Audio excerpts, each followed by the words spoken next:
sermon is based upon the Mark 12th chapter that we are reading today. Grace, mercy, and peace to you from God our Father and our Lord Jesus the Christ.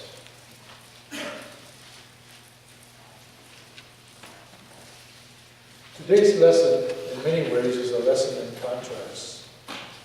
We have the scribe being compared to the widow, or at least in most commentators' minds, that's the case.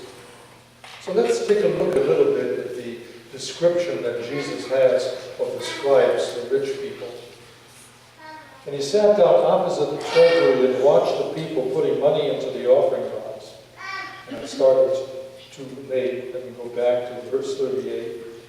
And in his teaching he said, "Beware of the scribes who like to walk around in long robes and like greetings in the marketplaces and have the best seats in the synagogue." Now, as far as I can tell, except for the choir, Dave and I are the only people who have long robes on.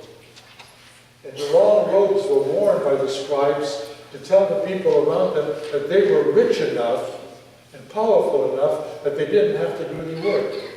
Because if you had a robe on, you couldn't do the kind of manual work, and therefore you were a step above others who didn't have such a robe. So we like to walk around in long robes and like greetings in the marketplace. I love to be greeted, don't you? When you're out someplace, unless you have a guilty conscience or you want to speed up the errand that you're running. Many people love to be greeted. I don't think there's a time when Karen goes into the stores and Bucyrus where she doesn't come back and say, "Oh, I saw so-and-so." And we had a long conversation. And I've been waiting for 2 or 3 hours now. But anyway, people love to be greeted. And not only greeted anywhere, but in a marketplace. And they have the best seats in the synagogues. Now, the best seats in the synagogues in those days were really in front. Because that way everybody could see what the scribes were doing, and that's what they wanted to point out to people. So they sat in the front, unlike Lutherans. They sat in the front in order to get the attention of the people around them and the recognition as well. And they get the places of honor at feasts, who devour widows' houses. In other words, they're taking advantage of the mortgages that they have given to the widows for the houses, and now they steal them back. They devour widows' houses, and for a pretense, make a long prayer. So all of those things describe the scribes, and my hunch is that most of us would not really like to be described that way. At least we would prefer to have more humble descriptions so that we can show off our humility. Remember the button that I wore a few years ago? It says humility and how I achieved it. Many people like to be humble, but they also want people to recognize what they've done to be humble and want the recognition for it. And then he goes on, and he sat down opposite the treasury and watched the people putting money into the offering box. Many rich people put in large sums, and a poor widow came and put in 2 small copper coins, which make a penny. And he called his disciples to him and said to them, "Truly I say to you, this poor widow has put in more than all those who are contributing to the offering box. For they all contributed out of their abundance. But she contributed out of her poverty." In other words, they didn't give until it hurt. She gave until it hurt. The scribes and the rich people just gave out of their abundance, which meant that they really didn't miss the contribution at all. Let's pray. Heavenly Father, as we look at this text in a way that will help us hopefully to not only understand your desire for us, but also your willingness to strengthen us so that we too can be your disciples. We pray all of this in your powerful and precious name. Amen. Some years ago I read a story about a burglar, and he was going into this mansion which was very decked out with all sorts of modern conveniences. And it was a dark night. And he walked in and he was absolutely certain that there was nobody there. And as he was walking, suddenly a voice came and says, "Jesus is watching.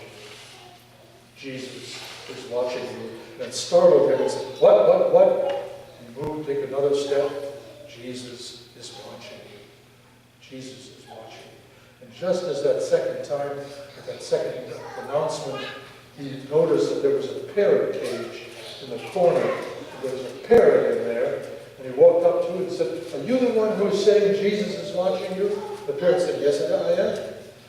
And he said, what's your name? He said, Moses. Moses? He said, what a stupid name for a parrot. He said, anyway, he said, stupid. He said, why would anyone name you Moses? And the parrot said, well, not only am I named Moses, he said, but the stupid person who named me Moses is the Rottweiler, whose name is Jesus. Jesus is watching you. In this particular text, we find the scribes being described by Jesus on the basis of his observations. Jesus was watching the scribes, and Jesus was watching the various other people, including a poor widow. Isn't it interesting that Jesus is watching? Most of us here, if I were to come down and check the amount that you were going to put in the collection plate today, we'd probably be offended. Because nobody has a right to find out what you are contributing. That is our power, that is within our realm of authority, and you don't have any say in that. That's what you would tell me. Why? Because we have grown up thought that in fact, this is going to be hard for me to preach that, but I enjoy it anyway. But most of us have grown up with the whole notion that we have the right to control our own money. And Jesus raises a question about that. Well, what are the lessons that we should learn? Well, the first lesson is that Jesus is watching us, but not as a Rottweiler, but as somebody who cares and wants the best for us, even when he challenges us to give out of our abundance or out of our poverty. That's the first lesson that we can learn from this particular text. And Jesus says something else that's interesting. He said, she contributed more than all of the rich people put together. And the second lesson that we can learn is that it's more important to Jesus the size of our heart than the amount of the money that you contribute. The size of our heart. When you give, where's your heart? Do you give grudgingly? Do you give joyfully? Do you give because you want other people to see you? Do you give because that's the best way to get a deduction for the IRS? There could be many, many reasons. And Jesus challenges each one of us, and he challenges us to recognize that in fact we are people for whom God is concerned. So concerned that he will not leave us alone with our money, bragging how we earned it ourselves, when in fact we really haven't, and we haven't recognized all the people who participated in our wealth and in our well-being. So first of all, Jesus watches us. Second of all, it's important to remember that the size of the heart is more important than the amount of money that is contributed. And there's a third thing. We have all of these riches being contributed, but then we have this widow giving her last 2 pennies. Not very much at all. Last 2 pennies. It was the smallest amount. It would take a whole day to earn what she had in her hand. And here she was, giving the very little that she had. Now, what should we learn about that? Well, we should learn that in the hands of God, even our little becomes something great. Remember the little boy who had two loaves and fishes? Remember? Who gave the very little that he had. And in Jesus' hands, it fed almost 20,000 people. 5,000 directly and 15,000 indirectly. What Jesus does for us with our little is something great. Even in the story, the Old Testament lesson that Chris read today, we find what? We find the widow of Zarephath, who has a little oil and a little flour. And in the hands of the prophet of God, what happens? It gets to the point where there's plenty of flour, and there's plenty of oil. And I want to suggest to us that you and I, when we give our little, or what we seem to be little, we actually are putting it in the hands where it belongs. And we can ask God to give much. Should be okay. There are other ways of suggesting that my sermon is too long, but I'll take any suggestion. So what am I saying? That if you and I think that we have only very little, give it to God. Because in His hands, there'll be a lot. But there's something that's also interesting in this particular passage. And it's interesting from different perspectives, because most of the time when this passage is interpreted, the interpreters, the commentators, and the experts suggest that what Jesus is saying is that you and I should follow the example of the widow and give the last penny that we have. And I think that you could make a good case that that's really the point of the story. But you can also make another point, which was made by a man named John MacArthur. We were talking about him in a different context yesterday with Rachel and with Nick and Karen. The point that John MacArthur makes is that if Jesus had wanted us to follow the example of the widow and give all that we have, the likelihood is that He would have praised her. But He didn't praise her. If Jesus had wanted us to give everything that we have, He probably would have He would have suggested that we go be like her. But there's no message in this text which says that Jesus turned to the disciples and said, you see what the widow did? You ought to do the same thing.